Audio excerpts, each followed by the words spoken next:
Vamos ao Brado Entrevista agora conversar com uma figura importante do cenário da segurança pública aqui na cidade de Salvador, também no estado da Bahia. Vamos conversar com o Soldado Correia. Soldado Correia, bom dia, meu querido, pela primeira vez aqui na Brado. Satisfação em tê-lo aqui na bancada. Te agradeço. Pera, só um momentinho, Correia, o seu microfone está desligado, nosso amigo vai ligar lá no switch. Pronto. Já estão me ouvindo aí? Agora sim. Só mais próximo que esse microfone é meu. Agradecer a todo mundo que está aí assistindo a Brado. Agradeço a vocês pelo convite, pela oportunidade única de estar aqui, né? Falar um pouquinho sobre segurança pública, sobre política. Eu já cheguei aqui já gostando do tema, né? Hoje eu só voto em Bolsonaro se a outra opção for Lula. Não. Mas Bolsonaro está inelegível. Eu acredito que também, pelo andar da carruagem, ele possa até ser preso nos próximos... Não tenha dúvida disso. Nos próximos dias ou meses aí, mas... Acordei hoje de manhã e estava pensando, né, como as coisas aconteceram no Brasil, como vem acontecendo as coisas no judiciário, os temas aí sensíveis que aconteceram nas últimas semanas aí, a prisão de alguns, Léo Lins, Pose do Rodo, né? Eu fiquei raciocinando hoje de manhã, pensei, a cabeça foi fluindo assim, eu estava pensando como anos atrás foi difícil lançar a música descendo na boquinha da garrafa, né? Todo mundo se assustou quando o El Chan lançou, vai descendo na boquinha da garrafa. Hoje já desceram com a mão no tabaco e já ralaram a tcheca no chão. Né? E assim vai. Eu entendo que nós adultos, né, a gente tem um discernimento para poder saber diferenciar o que é gosto musical, mas para uma criança, como é que a gente tem nutrido subconscientemente as nossas crianças? Né? É verdade, exatamente. Como é que a gente tem introduzido valores? Né? Tudo bem você adulto que gosta do Pose, que gosta do Oruan, tudo bem, é gosto musical, é o que eu falei, gosto é igual, cada um tem o seu, né? Então, assim, tudo bem, mas e a criança que cresce ouvindo a música Vou Dar Ataque nos ADA, é de 762, e aí a gente vê esse quadro, reflete aí o nosso judiciário, o comportamento social das pessoas, nos últimos anos a gente tem observado, uma inversão de valores. E para mim funciona como uma engrenagem, está tudo de alguma forma ligado. Né? A gente tem que aprender a desenvolver de novo princípios e valores, principalmente nas nossas crianças, porque são elas o futuro. Né? Hoje a gente vê uma regalia muito grande. A justiça hoje você não ouve muito, você não consegue entender o que é jurisprudência, o que é proporcionalidade. O comediante Léo Lins preso, eu fui preso, tentei... Isso que eu ia te perguntar, como é que foi essa sua experiência? Você ficou um mês, não foi? Inclusive, quando eu estava preso, meu advogado esteve aqui, doutor Jambeiro, não foi? Sim. E tentou de todas as formas, recursos... Não lembro, ele falou. Tudo bem que dentro do militarismo são outras leis, é outro arcabouço jurídico, né? Mas há um entender, pelo menos por parte da população, eu como cidadão tento entender o que é a proporcionalidade, o que é a jurisprudência. Né? Se uma pessoa pega uma folha de papel e furta, ela não pode ser penalizada de forma mais grave, de forma mais contundente do que aquele que... Senso de proporção. E a gente não tem visto mais isso, a gente está perdendo a fé no nosso judiciário. Tem coisas que eu não posso falar aqui, porque senão o próximo a ser preso vai ser eu, né? Então a gente tem que ter muito cuidado ao falar, mas a realidade é que há coisas por trás disso aí, interesses, né, que estão sobrepondo o profissionalismo, o que teria que ser, de fato, o nosso sistema judiciário, né, o nosso poder legislativo. A gente vê aí que algumas leis elas são mais brandas e a forma de julgar, às vezes, fulano eu julgo de um jeito, ciclano eu julgo de outro. Né, e a gente, como população, vai vendo assim, pô, e quem é a próxima vítima? Né? E até quem defende... Às vezes as pessoas vão no calor do momento ali da população. Eu não gosto de Léo Lins, que foi o comediante que foi preso. Ele tem que ser preso mesmo, porque as piadas dele são sem graça, tá tudo bem. E subir no palco com a arma na cintura, cantar música de facção é mais grave, é menos grave. O que é arte? Foi até o que eu falei ontem no vídeo. Se eu decido hoje me tornar rapper e criar músicas, compor músicas que falem mal da cor da pele ou do lugar de onde uma pessoa nasceu, eu vou estar fazendo arte ou eu vou estar cometendo crime? Então a gente tem que parar para raciocinar o que é que está acontecendo no nosso Brasil e, de fato, a política é a ferramenta de mudança. Porque, querendo ou não, por questões políticas, decisões políticas, todo dia a gente vê inocente morrendo, né? Pai de família, policiais morrendo, pessoas na rua, vítimas que acabam perdendo a vida na mão da criminalidade, e isso é algo que tem sido Como é que você está vendo o crime aqui na Bahia? A gente fala diariamente aqui de fatos, ocorrências, de assalto. Aumentou muito nos últimos 2 anos? O que a gente observa mais é o crescimento das facções, né? A disputa por crime organizado, né? O crime organizado. No Rio de Janeiro tem um modo operandi diferente do daqui, eles disputam mais território para poder controlar ali internet, gás, energia, né, dentro das comunidades. E isso tá vindo para cá também. E a gente vai ver cada vez mais comerciantes sendo extorquidos dentro das comunidades. Isso já acontece, e a tendência é que onde o Estado não domina, o poder paralelo toma conta. Né? E o Estado pode mudar, como vocês citaram aí, Bukele. A gente pode, em um tempo mais rápido do que o que a gente imagina, mudar o quadro de segurança pública, que é um dos pilares para a manutenção da sociedade. Sem segurança pública, a gente não sai da nossa casa. A gente ainda não está nesse ponto, porque ainda tem polícia na rua.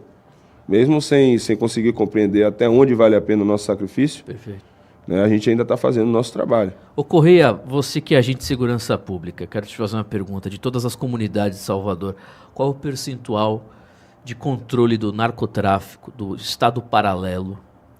80%, 70%? Dentro das comunidades? Meu amigo, eu acredito. Todas as comunidades de Salvador. Para não falar de maneira superficial, mas assim, o que eu posso trazer mais para você de informação é dentro da realidade que eu vi e vivi, né? Hoje a gente tem aí o Nordeste de Amaralina, que é um dos quartéis generais do Comando Vermelho na Bahia. Você não ouve falar de outros crimes como roubo, não ouve falar tanto dessas coisas, é mais crime de tráfico de droga, né, organização criminosa. Então, assim, outros locais onde há o conflito entre as facções, você vê uma incidência maior de outros crimes, né, de homicídio, né, a disputa territorial traz isso. Mas eu acredito que hoje dentro das comunidades não tenha uma comunidade que não tenha interferência. 100% então? Eu acredito que sim. Todas as comunidades, os bairros periféricos da cidade são controlados pelo crime organizado? Né, de fato, quando a gente pode citar assim, como próximo ao local onde eu moro, tinha um local de venda de entorpecente ali, que se instalou e houve uma frequência da polícia. Eles migraram, mas dentro do bairro ainda tem. Às vezes desativa dentro do bairro uma boca, mas em outro lugar, dentro do mesmo bairro, tem 2, 3 funcionando. Né? E aí você observa que sempre tem uma facção à frente, ou é o BDM ou é o Comando Vermelho, né? Você é policial e famoso. Como é que você lida com as facções criminosas? Você tem medo? Como é que funciona? Eles te ameaçam?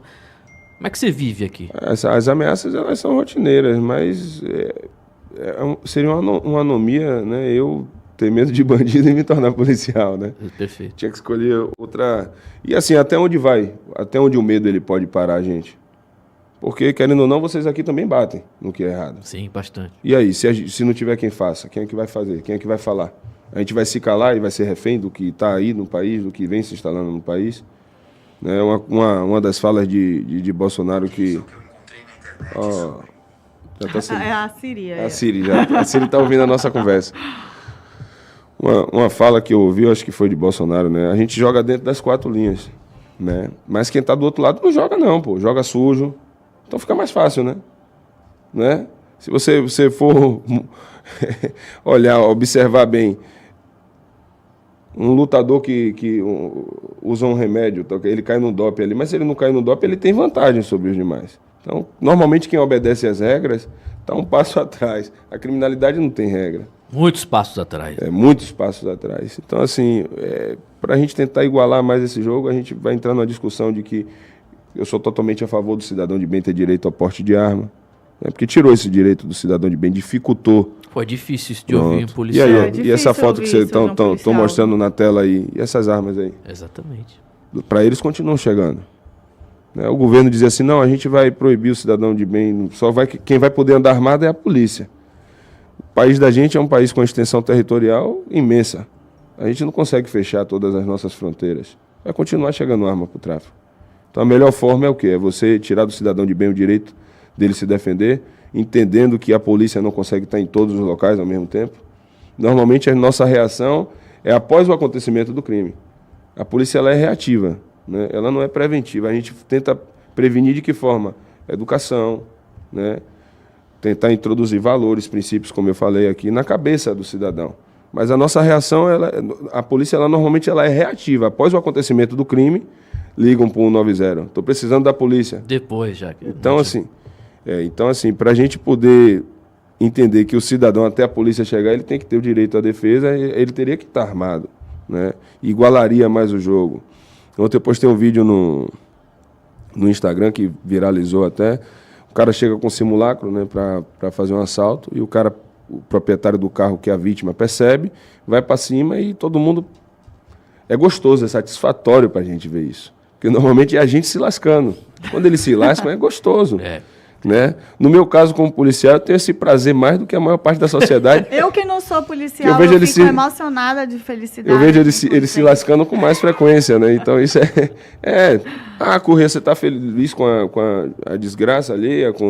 Não, pô, não. É o que a gente ouviu uma vez, eu ouvi não sei se foi no Estado Islâmico, uma entrevista, não sei se foi um judeu, ele fala que tem uma regra, que se o cara rouba, ele perde a mão. É a Sharia, a lei da Sharia. Né? Então, assim, ninguém está colocando a mão dele. Ele mesmo que está colocando a mão dele quando ele decide roubar. Então, o cara que sai para fazer o errado, quando ele está se lascando... É ele que se mata. É verdade. É ele que está sendo responsável. E a questão não é ser feliz com a morte do cidadão, é ser feliz... Eu fico feliz, eu afirmo aqui, eu fico muito feliz quando eu vejo um bandido morrer.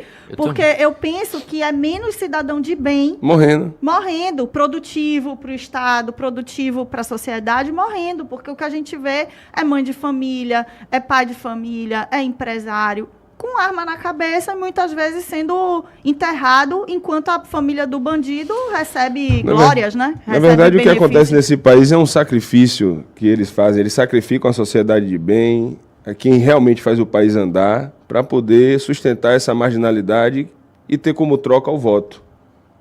Né? Nada mais, a realidade do Brasil nada mais é do que oferecer migalhas à comunidade mais carente em troca de voto. Só que se você for observar o atual governo federal, não posso falar nem do governo estadual para eu não ser preso, né? Inclusive teve até um bafafá essa semana aí com a questão do diretor de um presídio aí que foi escolhido, né? Ex-presidiário. Não pode falar. Não, mas assim, eu comentei sobre isso e muita gente chegou para mim pedindo para falar. Eu falei, não, fala você, porque eu não tô afim de ser preso, né? Mas assim, teve um outro lado dessa moeda que eu não tinha parado para observar. A gente quer, de fato, o cidadão, o indivíduo que anda errado, a gente quer, de fato, que ele perca a vida ou que ele se regenere? Né? O que é que a gente quer? Que ele se regenere. Mas as consequências daquilo que ele fez vão perdurar por toda a vida. Eu tenho algumas cicatrizes do meu corpo que por mais que não me doam, não me causem incômodo, elas vão continuar no meu corpo. É a consequência, foi o que aconteceu. Eu carrego essas cicatrizes. Então, assim, o cara pode ter se regenerado. Mas, quando você vai escolher alguém para ser um diretor de um presídio, tem lá, dentro das diretrizes, que uma das coisas é que o cara tem uma conduta ilibada no passado. Tem sentido total, exatamente. É verdade. Né? A gente comentou ontem esse assunto. Então, assim, como é que você vai colocar dentro para ser diretor do presídio? O governador falou que não sabia, então tudo bem. É porque, na verdade, ele não está condenado. Foi isso que a gente teve acesso aqui à informação ontem, é que ele não é condenado. E parece que foi uma legítima defesa. Ele foi preso, prisão preventiva prisão e tal. preventiva, não foi julgado. É isso, eu não sei nem quero julgar. Eu torço de fato é que o cara... Que eu se defenda. Não, o que eu quero é que até o criminoso, que ele se regenere. Eu quero, de fato, saia dessa vida, que você passe a enxergar de uma outra forma, que você cresça em valores, em princípios e pare para ver que a sociedade funciona de maneira coletiva. A gente tem que ter empatia. O que eu não quero para mim, eu não vou fazer para o outro.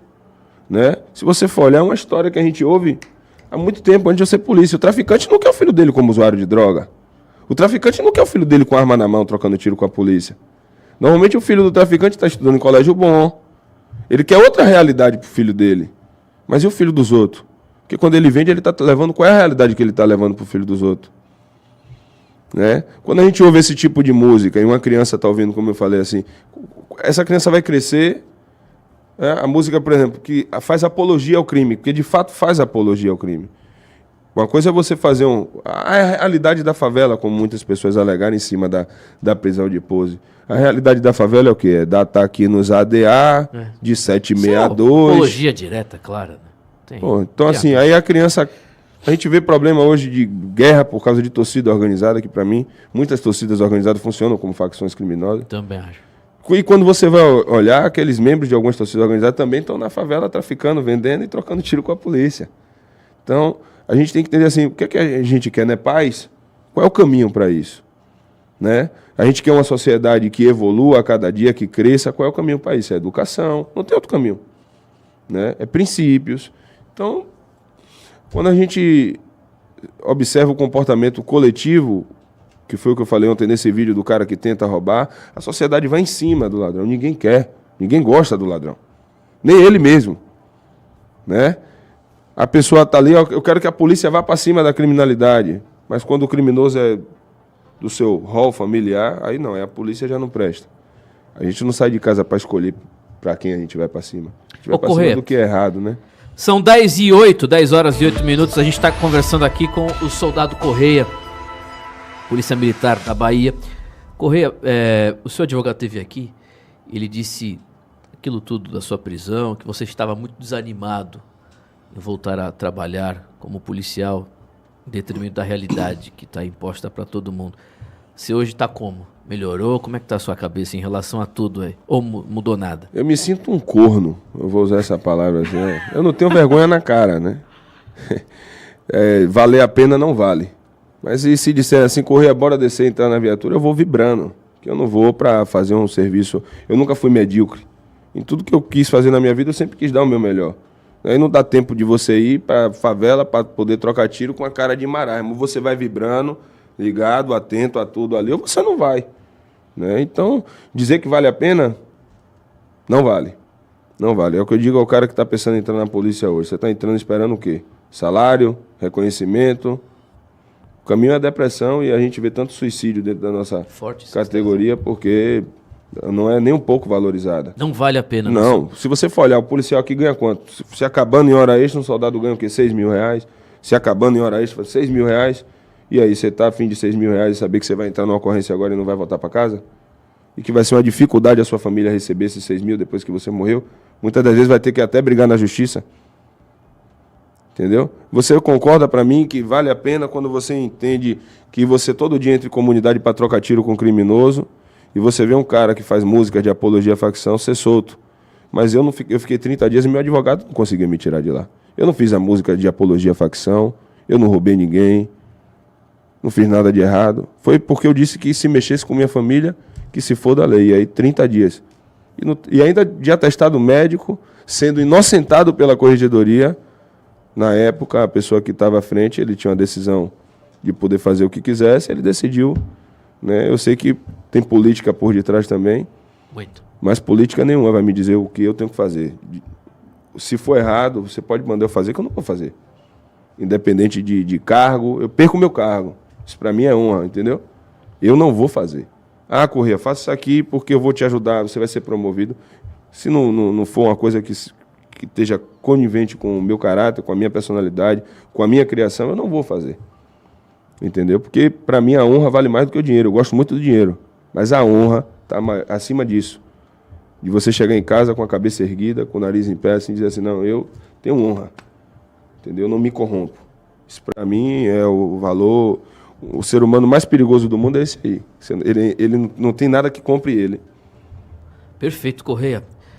Merece uns aplausos aí, de verdade. É difícil, eu já entrevistei vários policiais militares aqui. Infelizmente, muitos têm uma visão muito tecnocrata, muito positivista. Você tá mostrando aqui um posicionamento de direita mesmo, conservador. É verdade. Vanessa Moreira. E às vezes com uma linguagem um pouco mais coloquial, né, de forma que o povo entenda o que a gente está querendo passar. Parabéns. Gostei do que você falou. Vanessa, faz a pergunta. Muito bom ter você aqui, Correia. Entrevistamos aí o seu advogado. Foi um momento bem delicado quando você estava preso.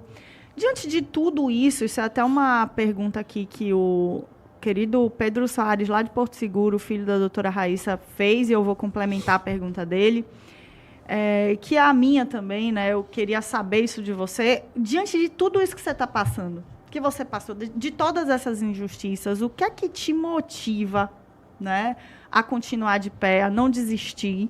Isso é um ponto. Ou você já desistiu do Brasil, acha que agora você não quer mais saber de falar o que está errado, né? Se você vai mudar em relação a isso, ou se a gente vai poder continuar com a sua voz. Porque o que eles querem é isso, né? Calar. É silenciar a gente. E se, complementando isso, já que todo esse problema você está passando na corporação, na polícia, apesar de ser o que te motiva, dá para ver que você gosta disso, infelizmente, um bom policial fora da ação. Você pretende algum cargo político, entrar na política para tentar, dentro da política, ver se consegue alguma transformação, ou apoiar algum candidato? O que você está... Porque, assim, você é uma pessoa popular. Você tem prestígio na corporação, prestígio na sociedade, não só na corporação. Até com suas falas aqui, defendendo armamento civil, você tem prestígio na sociedade. Você pretende usar esse prestígio ou para você mesmo, em algum cargo político, ou para alguém? O que é que você acredita, né, nesse aspecto? Se você ainda acredita em alguma coisa, se você acha que a gente deve investir ainda na esperança aqui no Brasil, ou se você vai lavar suas mãos? Olha, eu não tenho interesse... Eu acredito que, para o Brasil funcionar, a gente precisa de uma reforma política. Do jeito que está, a gente só vai trocar peça. Entra um, sai outro, entra um, sai outro. Vai ter governos com propostas políticas melhores, mas a gente vai ter alguns problemas que fazem parte da nossa conjuntura política. Hoje, a gente precisa... Tudo que a gente vai fazer, tudo que o chefe do Executivo vai fazer precisa de aprovação no Senado, na Câmara. Isso é interessante para que a democracia funcione bem. Mas tem algumas coisas que precisa de pessoas mais contundentes, uma liderança forte. Como exemplo, uma personalidade forte, como exemplo de Bukele. Tem que ser feito e vai ser feito assim. Política, para mim, vou desapontar muita gente com o que eu vou falar aqui. Não vou deixar de falar, não vou deixar de lutar, não vou deixar de brigar, mas eu não tenho interesse em entrar. Não é para mim. Uma coisa que eu ouvi que eu acho interessante é que quem não gosta de política vai ser comandado por quem gosta. Porque aquela cadeira que está lá, ela vai ser ocupada. E é interessante que ela seja ocupada por pessoas de bem. Então, eu vou apoiar alguém que eu acho que realmente vai sentar naquela cadeira e vai me representar. Mas interesse de ir para a política eu não tenho, pelo menos da forma como funciona hoje no Brasil. Acho que para eu pensar em política, teria que haver uma reforma política, porque senão eu vou ser mais um que vou sentar lá, ganhar o seu dinheiro e não vou conseguir mudar nada. Porque uma andorinha só, né? Então a gente precisa de mais pessoas, precisa. Então, que tenha mais pessoas, mas não contem com isso da minha parte.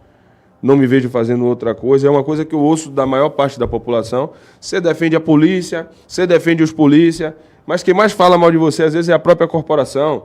A polícia lhe prendeu. A polícia, não. A polícia não me prendeu. A polícia, a Corregedoria da Polícia Militar, ela me inocentou, por unanimidade. Inclusive, o Comando-Geral da Polícia mudou, né? E o Coronel Magalhães, ele vem com outra proposta de união da tropa, né? Com a outra forma totalmente diferente. E assim, se a polícia tivesse na época que surgiu o Coronel Magalhães à frente, talvez a polícia usasse os próprios policiais influenciadores para ajudar a trazer a população para perto da polícia. É tão óbvio isso, né? Claro. Isso é óbvio, é ser inteligente nesse jogo. Exato. Porque foi o que a gente fez. E por que incomodou tanta gente? Porque a gente mostrou a realidade. O povo antes imaginava assim, ó, eu ouvia isso de muita gente por parte da sociedade. A polícia passou aqui na rua, fulano que é perigoso, envolvido, a viatura passou, nem olhou para ele. Eu acho que a viatura está ganhando alguma coisa que não fez nada com fulano. A sociedade não conhece o direito penal, a Constituição, não entende que ninguém será preso senão em flagrante delito ou com mandato judicial expresso por um juiz. O cara pode ser o perigo que for. Se ele não estiver armado, não estiver trocando tiro comigo, eu não posso simplesmente chegar e entrar na viatura aqui, velho. Você está preso? Já falam que a gente forja, né? Imagine se eu faço isso. Se eu queria. Queria que pudesse ser assim. Você é envolvido? Né? Eu não sei se vocês já assistiram aquele filme Minority Report. O cara é preso antes de cometer o crime. É. Seria bom se isso acontecesse, né? A gente tivesse alguma ferramenta que detecta. O cara vai cometer crime ali, já prende ele. Mas não tem como. Não tem. Então, assim, eu não me vejo dentro da política hoje, me vejo dentro da polícia, né? É o que eu gosto de fazer, é o que eu amo fazer, estudei para ser policial. Da forma como está indo, eu não acredito no Brasil, mas se não tivesse pessoas, e ainda tem muitas pessoas, que ainda lutam, esse país já tinha afundado. Então eu acredito que pode haver a mudança, pode. Mas a gente tem que tirar a esquerda do poder. Você falou do Bukele. Com ela aí não tem como não. Você falou do Bukele. Você quer fazer? Não, eu ia só fazer um ponto aqui para ele, que assim, apesar de você dizer que não está na política, eu costumo sempre falar aqui diariamente, existem várias maneiras de você fazer política. Sim. Eletiva, no né? Assim, o fato, eu tenho o mesmo pensamento, eu não tenho vontade nenhuma de me candidatar, até porque eu acho que o papel que muitas vezes você é um comunicador, você é um influenciador policial. A maneira que a gente tem isenta de se comunicar é porque a gente não quer ser candidato a nada e porque por isso nos traz essa isenção. Então é uma maneira de você fazer política, sim. Você continua fazendo política mesmo sem cargo eletivo. Mas o comum que aconteceu durante os últimos 4 anos, a gente viu surgir influenciadores, ficaram famosos e depois saíram candidatos. Então, quando eu surgi, o que eu mais ouvi foi isso aí, mais um candidato aí. Eu achava que você seria. É oportunista, aí vai querer ser político. Eu não quero. E oportunidades não vão Não quero. faltar. A gente vê a ignorância das pessoas e eu vejo isso dentro da própria categoria. Hoje a gente só tem o Capitão Alden. Como é que uma categoria tão grande como a Polícia Militar, que é a maior força do Estado? Você vai para a Polícia Civil, são 5.000 homens. Guarda Municipal, 2.000 e pouco, não sei. Né? A Polícia Militar... há 200 anos, aí são 30 mil, não aumenta. Mas, enfim, são 30 mil homens. Aí, se você for contar cada homem... Imagina 30 mil desde a fundação. Como a gente fala desde o tempo de Pinto Paca, que foi o primeiro coronel. Absurdo, isso não é bicho, absurdo. É efetivo. Essa brincadeira que tem dentro da polícia... Eu posso falar, né? Esse efetivo é um absurdo. 30 anos, 30 mil homens. Mas eu vou te falar, mais absurdo que o efetivo, não é o efetivo, não, é o salário. Mais absurdo que o efetivo é o salário. O salário é um dos mais baixos do Brasil, Correia? É o penúltimo. Puta. Então é a prioridade que a segurança pública dá. Entendeu? Eu sabia disso, é o penúltimo. Não é justificativa para ser corrupto, porque o salário é baixo. Não é justificativa para fazer nada de errado. É o que eu digo. A causa da criminalidade no Brasil pode até ser a desigualdade, mas ela não é o motivo. Ela não pode ser a justificativa. Porque você vai tirar o mérito de todo mundo que veio de baixo, se tornou médico, estudou, cresceu, se tornou mecânico, pedreiro, não escolheu o crime como opção. Então, o salário baixo não é desculpa para ser corrupto, não é. Mas denota e demonstra de maneira muito clara a valorização que dá à segurança pública. Ela não é prioridade. Se você for fazer, eu vi um gráfico da distribuição de recursos do Brasil, acho que é 1% que é direcionado, menos de 1%, é 0,27% dos recursos da União e do Estado que são direcionados para a segurança pública. Absurdo. Então isso aí para mim, eu estou cagando para a segurança pública. É o que esse gráfico diz para mim, estou nem aí. Eu estou no meu condomínio de luxo, eu estou no meu carro blindado. Então assim, eu ganho eleição falando como? Como é que eu ganho eleição? Vamos defender o pobre, vamos proteger o favelado, vamos proteger a nossa Amazônia. Eu até fiz um vídeo falando. É assim, quando sobe lá na rampa lá, você viu que o Lula subiu assim, com um cachorro, com um índio. Com mulher. Fez nada. É tipo assim, eu vou governar para todos. Deles, e foi exatamente no governo dele, os dados estão aí. Exato. Que esse povo aí, essas minorias mais se lascaram. É verdade. Foi onde teve mais mortes dentro das comunidades. Foi onde houve mais desmatamento na Amazônia. Então você não está percebendo que esse discurso é para ganhar a eleição? E eu não estou falando só do Lula, não, porque realmente tem gente que, assim, que adotou Lula e adotou Bolsonaro, e se você falar mal de um dos dois, pronto, você virou um inimigo. Não, eu não estou nem aí para Lula, não estou nem aí para Bolsonaro, sabe por quê? Porque nenhum deles abriu a porta da casa deles, pagaram minhas contas e me botaram na cama para dormir, me ninaram. Não, pô, ele não sabe nem quem eu sou, talvez saiba hoje, porque eu sou conhecido. Mas não sabia nem quem era Correia, não sabe nem quem é você que está assistindo aqui. Assim como eu não sei quem é muita gente que me assiste. Entendeu? Então, por que eu vou adotar político? Político, se o Brasil fosse assim, é voluntário. Aí eu iria. Você vai ganhar aqui, ó, você vai ter direito a uma casa, com conforto, a um carro, mas uma segurança para ser político. Mas o salário é R$4.000. Eu iria. Vou ter minha casa, meus filhos vão ter escola. Esse suporte que vocês estão dando aí está ótimo para mim. Mas muitos deles que estão lá no poder, se fosse isso aí, eles não estavam não, porque o interesse ali é o dinheiro. Se ele dissesse assim, é trabalho voluntário, político não vai ganhar nada não. Ganhar nada não, porque a gente precisa pagar as contas. Mas se fosse um valor, né, eles ganham quase 30 vezes do que a maioria da população. Não é nem o salário, né? São os acordos, né? São os contratos. Aí você vai venda de emenda. Uma série de coisas. As emendas, no caso legislativo. Aí quando você vai procurar saber, é sítio, é outro casinho lá que o cara, você aqui é meu amigo, o empresário, a gente vai fazer uma licitação. É o poder que abre portas, entre aspas. Entra você, ela e eu na licitação.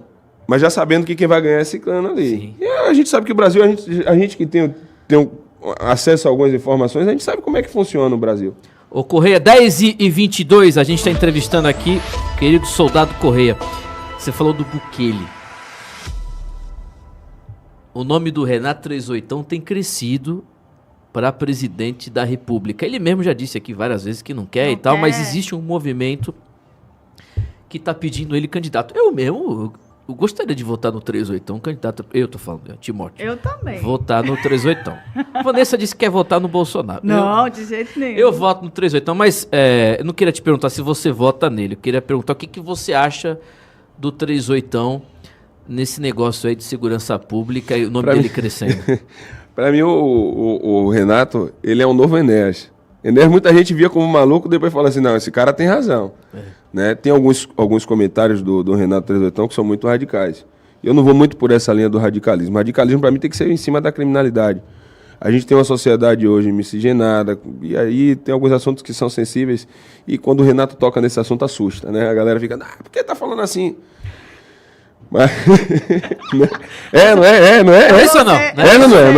Eu vou ser cabo eleitoral dele com o público feminino, porque as mulheres sofrem ali nos comentários. Renato fala muita coisa que, eu tenho filha, tenho mãe, e eu não concordo com algumas coisas que ele fala, mas é uma pessoa que é meu amigo, eu admiro demais, um cara inteligente pra caramba, um cara fora da curva.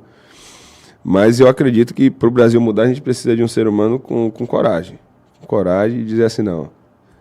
Ontem eu tava vendo, fui para uma palestra com a Semi Neto, Caiado... O Alden tava lá, a gente comentou mais Alden, Rodrigo Pimentel, Sérgio Moro. Você devia falar lá, não chamaram você para fazer pré-eleitor lá? Você não pode, né? Eu esqueci, tem esse detalhe. Eu vou falar, vou palestrar... Você sai de lá no camburão de novo. Da concorrência do governo, né? Eu quero trabalhar, eu quero ficar na rua de boa, quietinho. Desculpa, eu esqueci desse detalhe. Talvez, futuramente o ACM Neto for governador, tenha espaço, né? Mas as pessoas que estavam ali representando e palestrando, pessoas que são referências no Brasil todo. E uma coisa que Sérgio Moro falou, que ele foi muito perseguido.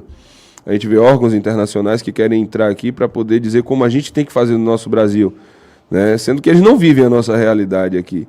Né? Que foi Bukele teve uma coragem fora da curva, dizer assim, não, aqui no meu país eu vou mudar isso aí. El Salvador tinha uma média de 28 homicídios por dia. Ficou 6 meses sem ter um homicídio. Você consegue perceber? É muito forte o negócio. E não é tão difícil, né? Não. Não é tão difícil. O Sérgio Moro falou uma coisa ontem que eu achei interessante. Houve uma ameaça de um ataque a um presídio federal, cortou a comunicação. Cortou a comunicação com o mundo externo, tomou as medidas lá. Já foi, resolveu.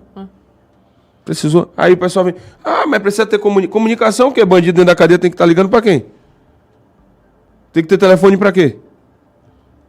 Só o fato de falar isso, cortar a comunicação, você está tendo comunicação, já tem algo errado aí.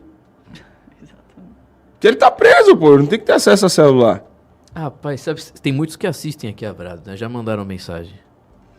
Já lá da Lemos de Brito, já. Meu Deus. Faz tempo que não mandam, não sei se te fizeram uma limpa lá, mas eu assisto pro seu programa, sou evangélico, me encontrei aqui tal, não disse para não falar o nome e tal, falei, tá bom, um abraço para você. A corrupção a gente sabe, há pessoas erradas em todos os lugares, há pessoas erradas dentro da polícia, dentro do sistema penal, na política, na área de saúde, igrejas. Nas igrejas, em todo lugar a gente sabe que tem. E é por isso que eu falo sempre, bato nessa tecla de a gente desenvolver princípios e valores para a pessoa entender assim que tudo que a gente faz vai refletir no coletivo. Se eu quero um Brasil melhor para meu filho, não adianta eu fazer assim, eu vou dar uma escola boa, vou fazer aqui, mas com o resto da população eu vou... Uma hora isso vai refletir aqui também no meu filho, vai voltar. Tudo que a gente dá para o universo é uma coisa que fala, ele devolve para a gente. Eu não acredito muito nessa questão do universo, mas é a lei da semeadura. Sim. Você planta, você colhe. Né? Você quer um país mais tranquilo, um país com segurança pública, então a gente tem que mudar alguns comportamentos. Né? Mas eu vejo que a gente precisa de... Bolsonaro foi um cara que falou muito, latiu muito, mas não mordeu ninguém. A gente precisa de alguém com coragem para morder. Na verdade, ele até morde. Ele morde os aliados, né? Ele morde, ele é o leãozinho. É a cadelinha do PT e o leãozinho dos... Deixo claro que eu votaria em Bolsonaro 10 vezes se a outra opção fosse o Lula. Porque a gente entende que política é assim. Hoje a gente aqui na Bahia tem o quê para a próxima eleição para governador? Ou eu posso te chamar para um churrasco lá na minha casa no dia da eleição. Né? A gente tem João Roma, ACM Neto... João Roma vai sair senador do ACM Neto. Mas assim, qualquer um que venha disputar voto direto com a ACM Neto, está dando vantagem a Jerônimo continuar aí como governador, divide voto. Então a gente tem que entender isso. Então entre Lula e Bolsonaro, eu vou votar em Bolsonaro, pô.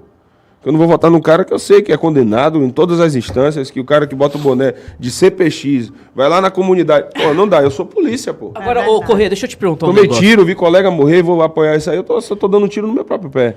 Você é um cara, trabalha, está no efetivo da polícia, conhece as comunidades. Você acha que o Lula está perdendo engajamento nas comunidades? Nas comunidades? Com certeza. Olha, isso é bomba, viu? Meu irmão, vou te falar. A gente tem que... Eu sempre ressalto isso.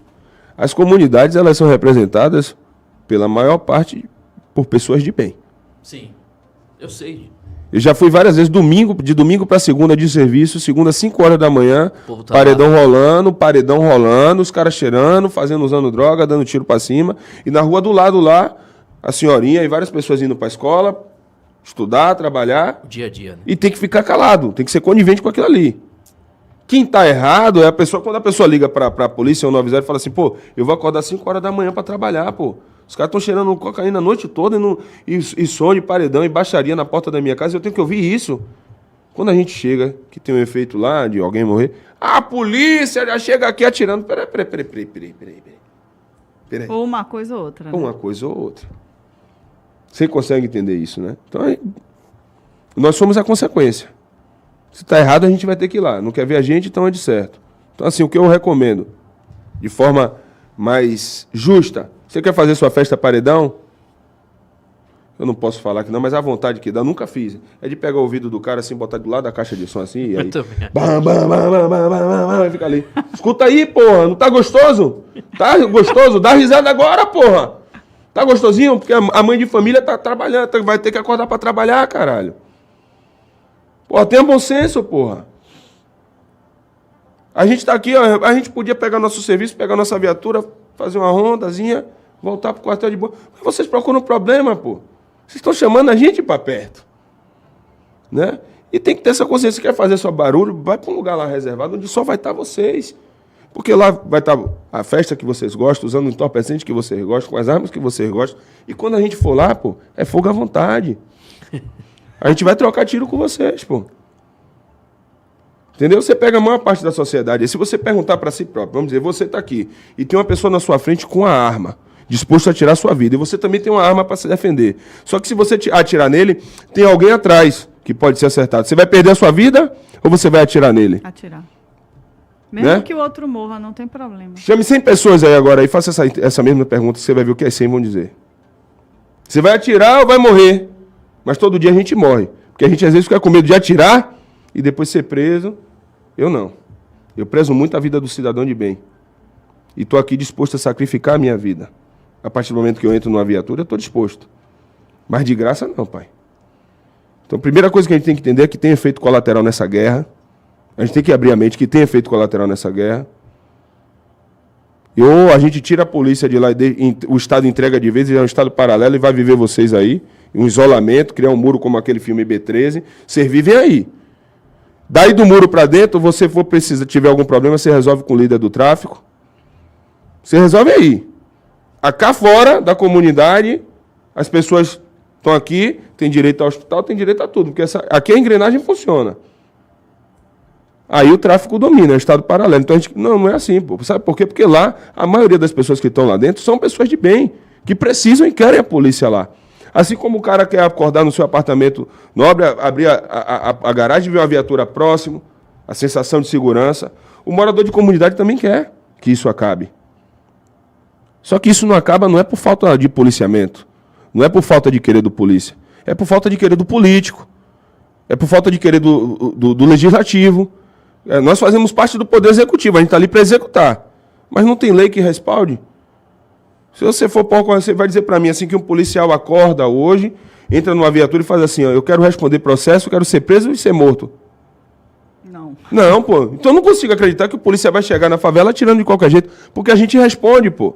Renato 38 é perito. Você vai no batalhão de choque, você vai ver quantos polícias estão presos lá. Porque reagiu. Ah, não. A perícia favorece. Não favorece não, pô. A perícia é pelo certo. A gente tem a segunda melhor perícia do Brasil. E a gente só perde para a perícia de São Paulo porque ainda faltam alguns equipamentos, alguns, né? A gente tem uma perícia, a nossa perícia técnica aqui é excelente. Então dizer, não, favoreceu a PM, não. Acontece que o jornal faz mídia todo dia, dizendo que o efeito da ocorrência policial é a morte do inocente, né? Eles não dizem que o efeito é o tráfico que está ali instalado. Não. Durante a operação policial morreu tanto. Aí coloca sempre a culpa na gente. Depois, quando sai o resultado da perícia, porque eu quero que vocês analisem aí os últimos casos que teve aí. Os 2 últimos, eu não vou tocar no assunto porque está sensível aqui, que teve de bala perdida aí. A perícia já saiu o resultado aí, não foi da polícia, não. Você não viu o jornal falar nada. E a imprensa toda está trabalhando, nós comentamos, né? Aqui, nós comentamos. A gente comentou. Então a gente tem que ter um bom senso de entender, de criar uma mística de que o policial é uma máquina. TV Bahia não falou nada disso, não. TV Bahia passou pano.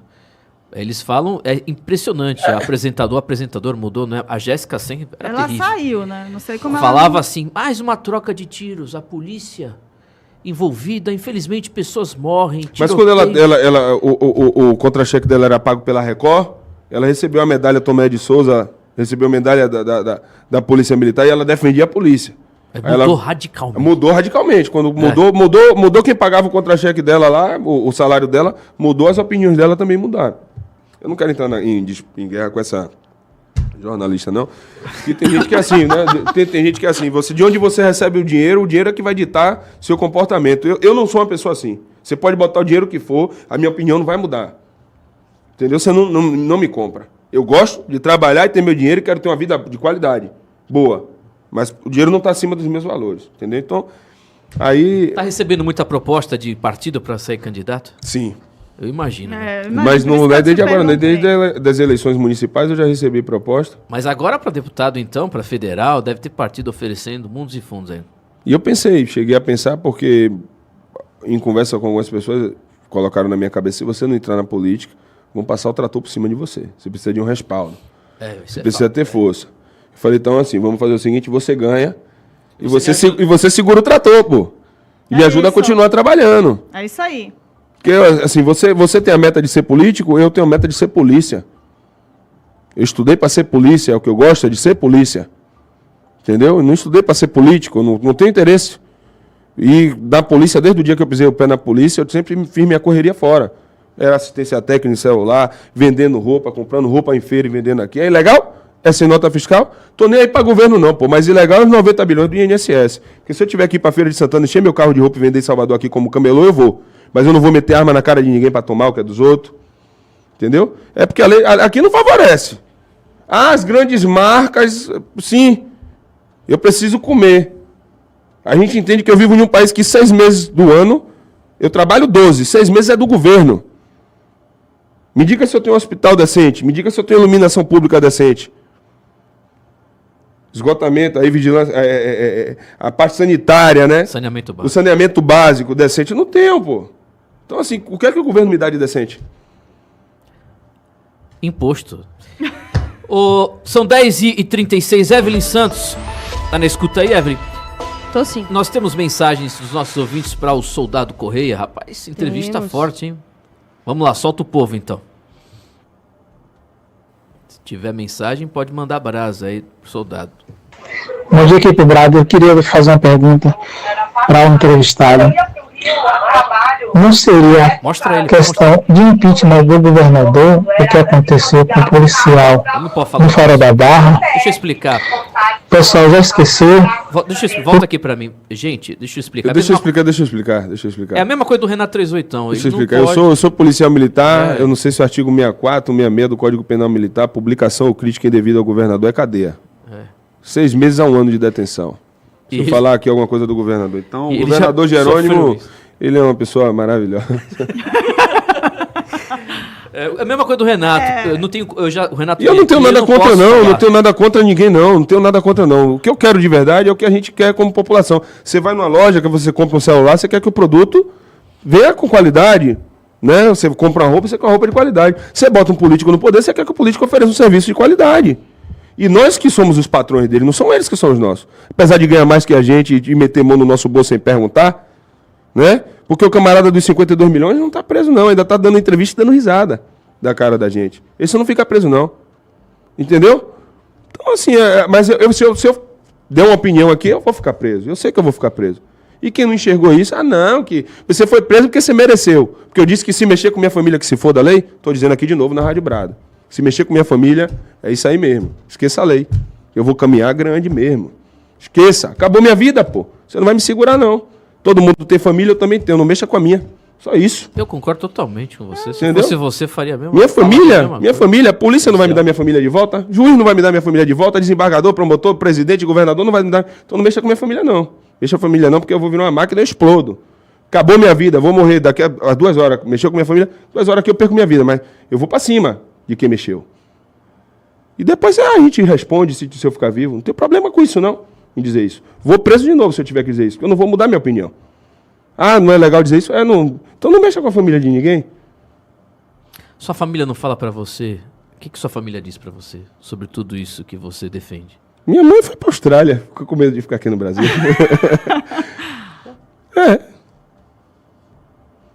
Sua mãe tá na Austrália? Tá. Desci a rua da minha casa morrendo de medo. Ela disse, eu tenho medo de sair na rua e as pessoas me matarem. Já recebeu ameaça no meio da rua. Disseram a mãe dele aí, ó. Ele sai pra matar o filho dos outros, a mãe dele aí, ó. Jesus amado. De bobeira. Aí, graças a Deus, essa pessoa que falou isso era envolvida. Ela era envolvida por questões de guerra de facção. Ele acabou perdendo a vida e morreu. Graças a Deus. 10h39. Vamos, tem mais, Evelyn? Bom dia a todos. Ailton de Paripiranga. Eu queria perguntar ao soldado Correia. Mostra o Correia. O que se passa na cabeça de um policial que bate continência para pessoas ligadas a um partido que é aliançado com o crime organizado e o narcotráfico? Que quando o presidente ganhou esse atual desgoverno aí do Lula, ele foi lá entregar um envelope para o Marcola. O Marcola que disse que são pilantras, mas é bom para a gente. Que é fingir que combate o crime, batendo continência para pessoas que são aliançadas ao crime organizado e o narcotráfico. Bom dia a todos. Meu irmão, antes de mais nada, eu vou dizer a você, por falta de conhecimento, às vezes eu entendo, provavelmente não, com toda certeza você não é militar, mas prestar continência é a obrigação do militar. Se eu estiver na frente do governador, eu tenho que prestar continência a ele, senão eu estou descumprindo um regulamento e eu vou ser punido. E isso aconteceu já algumas vezes. Aconteceu um caso, eu não vou citar nomes aqui, dentro do Nordeste, uma autoridade pública foi lá e o policial se negou a prestar continência. E o comandante foi e puniu. Entendeu? Puniu. E ninguém queria prestar com todo mundo. Depois que esse colega teve essa coragem de não prestar continência, o restante também não prestou. Mas ele foi punido. Serviu de exemplo, na verdade. Né? Tem mais, Evelyn? Eu não sei quem é esse policial, não. Se ele já foi na Rádio Brado. Bom dia, Timóteo Vanessa. Bom dia a toda a galera da Brado Rádio. Aqui é o João Pedro da Paraíba. Bem, eu gostaria de fazer uma pergunta para o soldado Correia, certo? Eu sou um grande fã do trabalho dele. Acompanho ele desde o Fala Glauber lá, que ele participou pela primeira vez. É um grande homem esse cara, combatente. E eu gostaria de saber, na visão dele, né, na perspectiva dele, se a Bahia ia se tornar um Rio de Janeiro, se ela já é, ou o Rio de Janeiro tem que se tornar a Bahia, de tão perigoso que a Bahia está. Eu gostaria de saber a respeito da Bahia, né? Se a criminalidade ela tenderá a crescer cada vez mais ou diminuir, dependendo do governo que se instale no futuro próximo, como por exemplo 2026, caso o PT saia, talvez a Bahia melhore. Eu gostaria de saber a visão geral do soldado Correia a respeito da Bahia, né? De como ela está, de como ela era, de como ela está e de como será o futuro, né? De como será o futuro da Bahia. Meu irmão, ótima pergunta. Deixa eu te falar, esqueça o Rio, irmão. A gente não pode agora virar o Amapá, que é o estado mais perigoso. Amapá, Macapá, é a região mais perigosa do país. A gente é mais perigoso que o Rio de Janeiro já há alguns anos. O Amapá é o estado mais perigoso do Brasil? É o estado mais perigoso. Quando faz aquele estudo de homicídios a cada 100 mil habitantes. Tráfico também? O que é? Eu não sabia disso. Em relação à violência, homicídio, né? Não, é porque eu sou do Pará, né? Próximo ali. E lá da área. É porque são terras mais difíceis, assim. Tem muita coisa de... como é que fala? Estoleiro. Garimpo. Essas coisas assim, né? Eu conheço o fazendeiro lá no Pará. Conheço, assim, história, né? De fazendeiro lá no Pará que simplesmente fez uma chacina com o grupo MST, nunca mais invadiram a fazenda dele. Então a coisa é olho por olho, dente por dente, sabe? Esse negócio assim de não mexa com minha terra, não mexa com minha família, que aqui tem lei. E é difícil ocupar a extensão territorial com polícia, com a legalidade oficial, digamos assim, e isso acaba permitindo que as taxas de homicídio sejam altíssimas, Sim. que a justiça seja feita com a própria mão e que o seu interesse seja defendido da maneira que você acha que deve. Mas é a realidade, né? Eu falo em questão de dados. Hoje, Amapá é mais perigoso, né? Em número de violência para cada 100 mil habitantes, número de homicídios. O motivo... Minha amiga aqui já explicou. Mas esqueça Rio de Janeiro, irmão. A gente já passou Rio de Janeiro há muito tempo. A Bahia é o estado mais, em relação à guerra contra o tráfico hoje, é a polícia mais letal do Brasil. Aí todo mundo fala, a polícia da baiana é a polícia que mais mata. Aquela artista lá, que sempre fica procurando hype com os outros, né? Luana, não sei o que, lá das contas. Eu não vou ficar falando o nome dela todo, não. Né? Luana Piovani. Aí quem falou foi você. Você tá igual o Renato 38, então, Correia. Quem falou foi você. Foi que ela disse assim, aquela polícia baiana lá, que é um grupo de... Quer dizer que a gente é um grupo de extermínio, que mata. Essa é uma anta.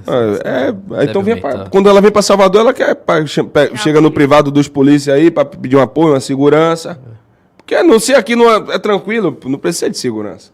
Venha sorrindo e volte chorando, né? Mas a realidade é essa, a Bahia já passou o Rio de Janeiro há muito tempo. Talvez o poder bélico dentro das favelas do Rio seja muito maior do que o daqui. Lá você vê 100, 300 homens de fuzil, pelo menos relatos de colegas policiais. Lá aqui você vê 30, 50, mas acontece que o número de facções aqui é muito maior, né? Qualquer arma mata, 22, pistola, qualquer arma mata. Né? O calibre 22, 380, 38, qualquer arma mata, 556, qualquer arma mata. Então, o poder bélico talvez no Rio seja maior do que... Talvez não, é maior do que aqui. A gente vê o histórico, as apreensões lá. Qualquer apreensãozinha no Rio é 20 fuzis, não sei quantos fuzis. Aqui na Bahia a gente teve algumas apreensões assim com 13 fuzis. Eu acho que foi o pessoal do CORE, a PM também apreendeu muitos fuzis no ano passado. Mas a realidade aqui é essa. A gente tem uma quantidade maior de facções criminosas, a gente tem uma disputa grande, a violência. Você vê Piripiri, o que aconteceu lá. Né? 12 mortos. E aí o pessoal veio, a polícia eliminou 12 jovens. Que estavam fazendo o quê?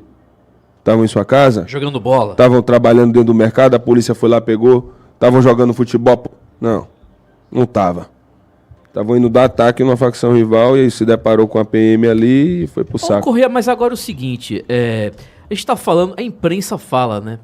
Esses jornais aí, mas eu acho que, eu não sei, porque todo mundo que eu conheço ama a polícia, cara. A comunidade, você que tá na linha de frente, meu irmão, vou te falar. O povo absorve essa merda que é dita na TV Bahia, por exemplo? A gente tem aí alguns policiais influenciadores aí já há um tempo, né? Que chegaram antes de mim. Hoje eu sou policial militar, acho que na Bahia eu sou policial com o maior número de seguidores. Não sei no Brasil. Aqui tem a Pefem, a Aline Patriarca, que foi pro BBB. Ela ganhou 2 milhões de seguidores, mas saiu da polícia, né? No BBB. Eu acho que o policial nativa com o maior número de seguidores hoje sou eu. Mas tem alguns que já estão nessa caminhada aí de tentar influenciar positivamente na internet algumas pessoas. O Coronel Esturaro, Alexandre Tchaca, né, que já vem há mais tempo do que o Lins. Né, J. França, o Caba Santos, é uma galera que já vem. E isso, quando eu cheguei, eu acho que pelo meu posicionamento, minha forma de falar, muitas pessoas se identificaram comigo e explodi na internet, né?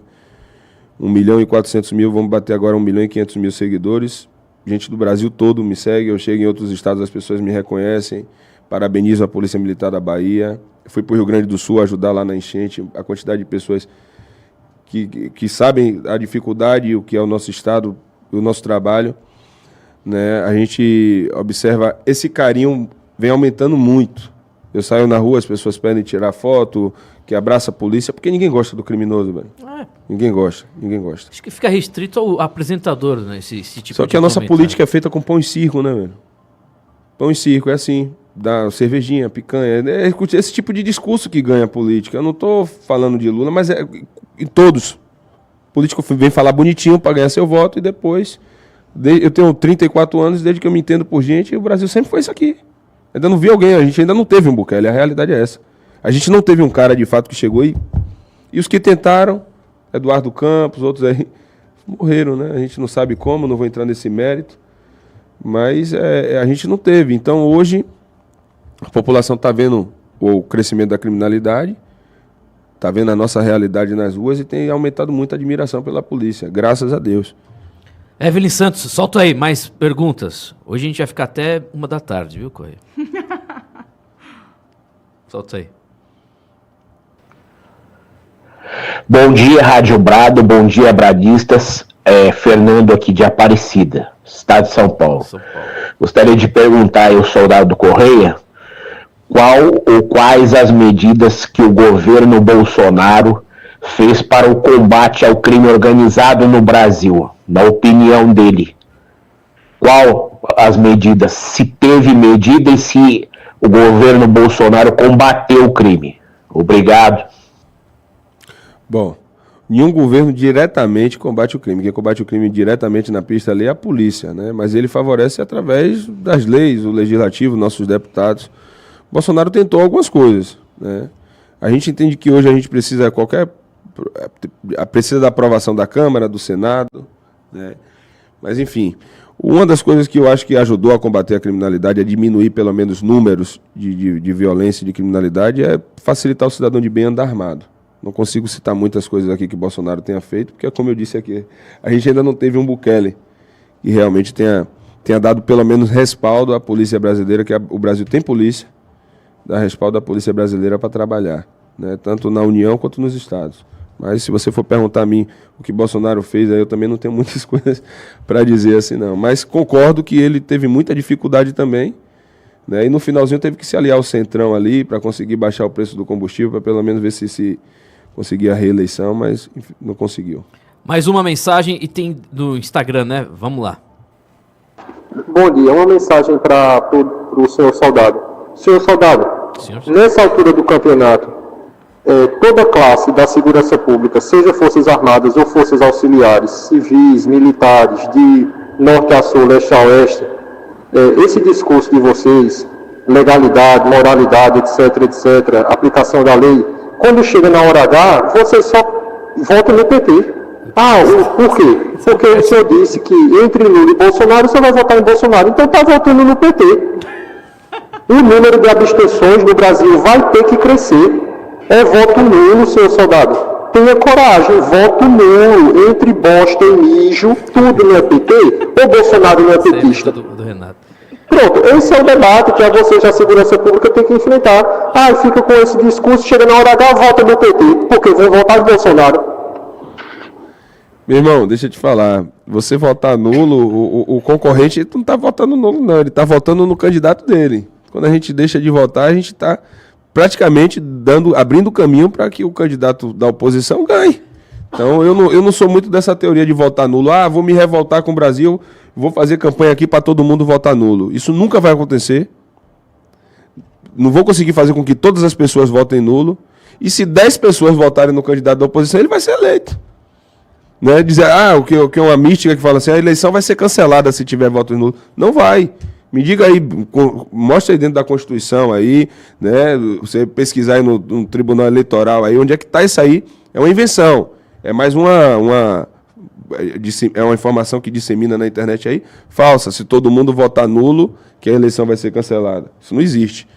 Né? Então, assim, quando você deixa de votar em um candidato, o opositor que você não quer, a oposição está votando nele. Então, a política realmente aqui no Brasil funciona, às vezes, de uma maneira seletiva. Se eu não quero que esse ganhe, eu vou ter que votar nesse daqui, porque é a opção menos pior. Então, eu sou daquele discurso, eu não adoto político, nem Lula, nem Bolsonaro, eu quero que o Brasil volte a andar, porque essa guerra política, essa divisão política, está impedindo a gente de seguir adiante. 10h51, Evelyn, agora vamos às perguntas, eu vou ter que encerrar o programa de Instagram. As pessoas mandaram, leia aí, por favor, pra gente, lá no Stories da Brado Rádio. Pergunta para o Correia. o porquê que ele ainda não foi embora do Brasil? Essa pergunta eu já me fiz algumas vezes dentro de casa. Eu também já me fiz. Eu tive convites para ir para os Estados Unidos, para trabalhar lá na área de segurança, e acho que seria legal, porque lá é assim, não obedeceu é taca, é pau. Não tem muita conversa não. Ou você obedece a lei, ou você vai ter que enfrentar e vai arcar com suas consequências. Aqui é o indivíduo desafia a lei, desafia a autoridade policial, e o policial é que responde, que paga, né? O Brasil, as coisas é ao contrário. Mas eu ainda não saí do Brasil porque eu tenho 4 filhos, não é com a mesma mulher, né? Então, assim, para eu sair do Brasil, eu teria que levar meus filhos, porque não adianta eu sair e meu coração ia ficar no Brasil. Se não fosse isso, pode ter certeza, já tinha ido embora. Nem que fosse para chegar lá trabalhar como pedreiro, eletricista, que eu tenho formação na área de engenharia, trabalhar nessa área aí, meter as caras, montar uma empresa lá, prestar serviço para os gringos. Qualquer coisa, se eu tivesse a oportunidade de levar meus filhos, eu já teria ido embora. Apesar de amar muito a polícia, eu queria mostrar para meus filhos um mundo diferente, né? Você morar em um lugar onde não tem muro na casa, onde você pode deixar seu filho brincar na rua, que você sabe que não vai ter ninguém oferecendo droga a ele, ensinando errado. Então, lá tem problemas também. Em todo lugar do mundo onde tem pessoas, vão ter problemas. Só que tem reações diferentes, né? Se o cara entrar na sua casa... Pau. Mas aqui no Brasil também, se entrar na minha casa é pau. Na minha também. Se for lá também já era. Eu às vezes até trouxe para que aconteça alguma coisa. Faz tempo que eu não vou no clube. Pare com isso. 10h53. Brincadeira, 10h53. Brincadeira não. Se botar a cara é desse jeito mesmo, quem não pode perder nossa... A gente não pode perder. É a gente que não pode sofrer, exatamente. Nem a família, as filhas, os filhos. Vamos ouvir o povo. Aliás, Evelyn, vamos pro Instagram direto. Zap, um abraço pro povo, mas não vai dar tempo. Só um detalhe, que quem encaminhou essa pergunta para você, Correia, foi o Jean de São Paulo, que inclusive é muito seu fã. Ele pediu um abraço para você mandar um abraço. Jean, um abraço, que Deus lhe abençoe. Sem Jesus, nem tente. Outra pergunta, do Rubens. Você pretende se candidatar a vereador ou algum outro cargo político? Não. Já falou. Não. É isso, gente. Queria agradecer, Correia, de verdade. Acho que a melhor entrevista que eu fiz com um policial militar, foram várias aqui, e aquele discurso positivista. Você é inteligente, cara. Você é um cara de direita. Parabéns. Toda honra e toda glória seja dada a Deus. Muito obrigado, viu? É Deus que vai abrir na... Você tem um podcast famosíssimo. Sim. Alfa 11 Cast. O Alfa 11 Cast, né? Você está fazendo, semanal? Semanal. A gente deu uma parada aí. Esse mês acho que fizemos 2, porque estamos organizando a casa, fizemos reforma lá, mas próxima semana já está voltando com toda a força. Alfa 11 Cast, assista, inscreva-se lá no canal, eu sou inscrito. Renato 38 já foi lá também. O Renato fala muito bem de você. O Renato sempre falou muito bem, aliás, ele disse exatamente... Já puxou minha orelha também, já puxou minha orelha também, me deu conselhos assim, que eu falei, não, tem razão. Tá comprando Bitcoin? Eu tô. Então... Já tenho meu wallet, eu não quero que o meu dinheiro fique na mão do governo, não. Quero meu dinheiro. A gente trabalha para deixar o dinheiro na mão deles, né? Exatamente. Parabéns. Valeu, Correia. Obrigado, velho. Eu agradeço a vocês, agradeço a oportunidade, a cada um aí que parou aí um pouquinho para assistir. É importante a gente estar tendo essa oportunidade de estar levando informação, né? E eu fico feliz e lisonjeado de ser ferramenta de Deus aí. Algumas pessoas copiarem alguns tipos de comportamento, né? É legal a gente ter como referência pessoas boas, né? Dentro da minha casa, as músicas, o comportamento, tudo que eu faço, eu penso no futuro dos meus filhos. O que é que eles vão ver como referência? Para quando ver algo diferente daquela referência, daquilo que a gente ensinou, ele identificar facilmente esse caminho aqui, não é o caminho que eu quero, né? Que Deus abençoe a todos. Sem Jesus, nem tente. Aplausos. Excelente entrevista. Muito legal. Valeu, Soldado. Ei, volta aqui. Você já é inscrito no canal? Ainda não? Inscreva-se agora.